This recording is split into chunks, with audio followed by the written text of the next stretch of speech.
Ignorance is the key to everything because everything comes from ignorance.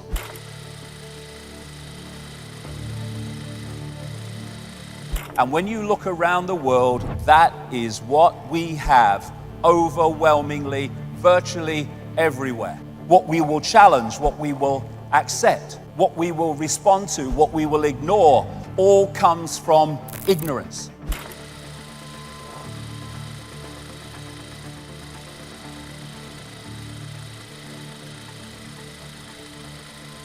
And we call it education and learning about the world. No, it's learning about the world that in power wishes us to believe in.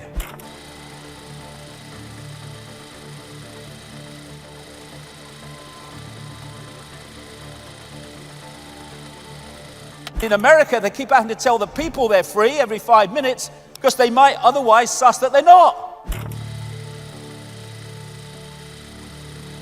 But you have to be every morning at 9 o'clock, otherwise you don't earn the money to survive another month.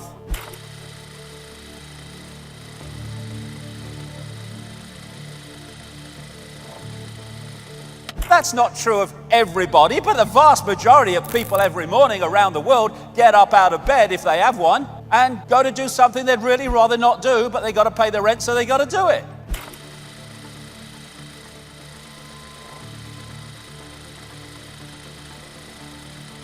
And this system we call life is designed to make sure as many people do not see. Because when there's a few controlling the many, you can't do it physically across the world. You have to program the perception of the people so that they see the world the way that suits you.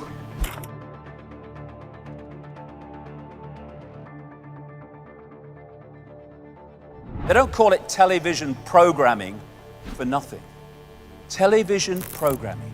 Fear everything and then give us your power so we can save you from what we've manipulated you to fear. It's going on day after day after day across the great spectrum of society. It tells you what to wear, what to eat, what to think, what to love, what to fear, who to ridicule, who to condemn. The brain is not who we are.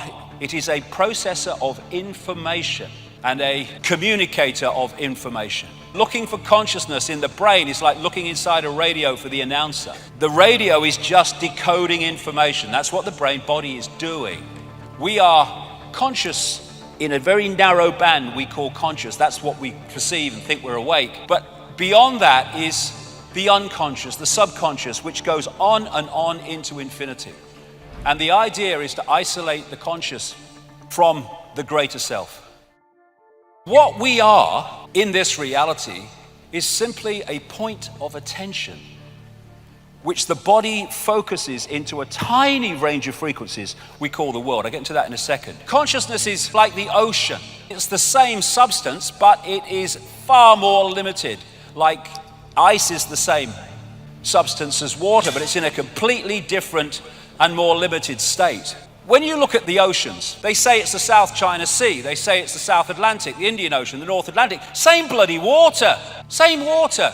But what we do is we give our water, our infinite self, names, like Ethel Jones and Arthur Smith. And we give them identities without realizing that we are just points of attention within one infinite, eternal consciousness. If you don't become the ocean, you're seasick all your life. And so many people feel this sense of disconnection, this sense of longing that they can't put words to, because one part of them knows that we're all one. Everything is all one.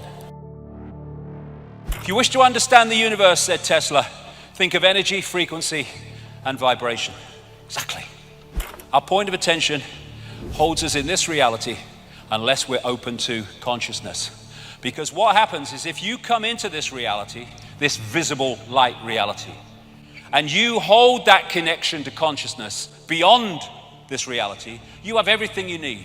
You have the information coming through the senses to give you a fix on what's happening around you, but you have the big picture that's outside of this reality, that's not programmed by its perceptions and its sense of limitation, which can then feed you insight, inspiration, intuition, to give you insight beyond that which you are directly experiencing.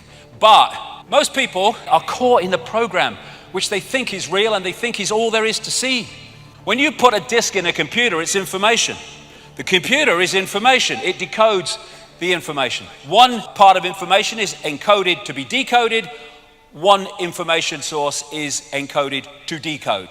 And that's exactly how our reality works, except the body is decoding and also encoding. We have a biological computer. Biological in the sense that instead of like a desktop computer, you put information in it, you press enter, and as programmed, it responds.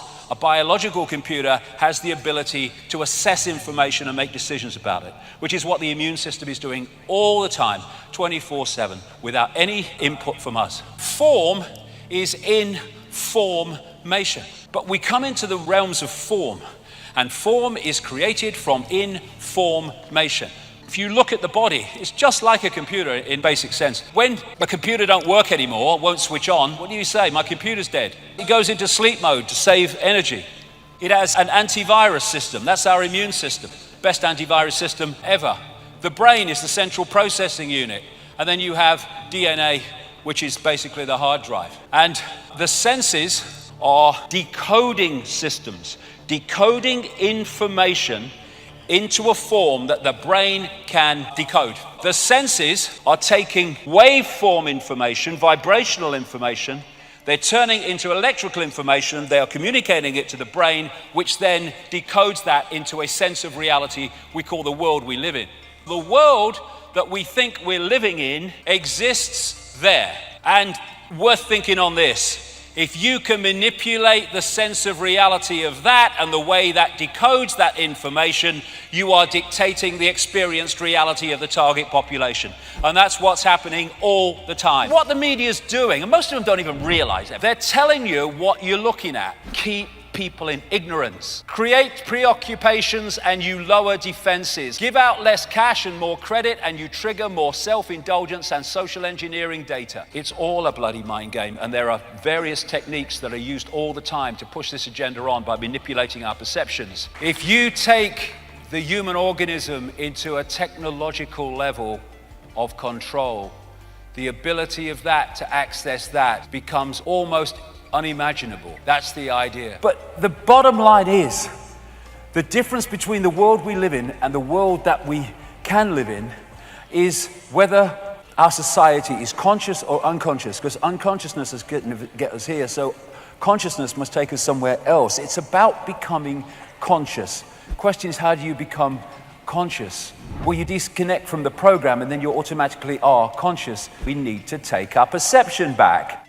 People say, what are the solutions? Joy, love, peace, hope, serenity, humility, kindness, benevolence, empathy, generosity, truth, compassion. That's the solution, because everything comes from that. All these things will transform the world, and there's so many people in this world who are already there.